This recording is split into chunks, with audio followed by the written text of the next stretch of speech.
সারা রাজ্যের সঙ্গে গাজলের শাহজাদপুরে আমাদের পাড়া আমাদের সমাধান প্রকল্পের ক্যাম্পের সূচনা হলো এদিন। 223, 224, 225 বুথ থেকে সাধারণ মানুষ অংশ নেন এতে। তাদের বিভিন্ন সমস্যা শুনতে উপস্থিত ছিলেন খোদ বিডিও সুদীপ্ত বিশ্বাস, জয়েন্ট বিডিও সুব্রত শ্যামল, মীর সোহেল শেখাওয়াত, জেলা পরিষদের সদস্য দীনেশ টুডু সহ অন্যান্যরা। তবে সাধারণ মানুষ অধিকাংশই পাকা ড্রেন, রাস্তা, পথবাতের দাবি জানিয়েছেন। প্রশাসনের আধিকারিকেরা সেগুলি শুনে সমস্যা মিটিয়ে দেওয়ার দ্রুত আশ্বাস দিয়েছেন।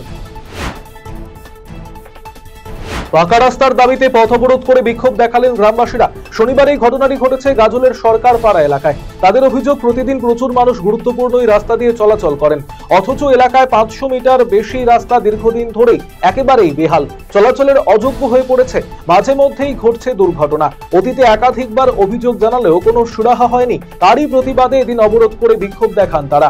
পরবর্তীতে পঞ্চায়েত সমিতির সভাপতি মোজাম্মেল হোসেন গোটা বিষয়টি খতিয়ে দেখার আশ্বাস দিয়েছেন।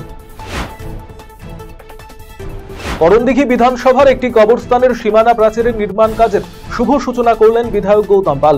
শনিবার এই শুভ সূচনা অনুষ্ঠানে করণদিঘির বিধায়ক গৌতম পাল ছাড়াও উত্তর দিনাজপুর জেলা পরিষদের সদস্য আব্দুর রহিম, আইএনডিডিউসির করণদিঘি ব্লক সভাপতি লিয়াকাত আলী সহ অন্যান্য বিশিষ্টজনেরা উপস্থিত ছিলেন।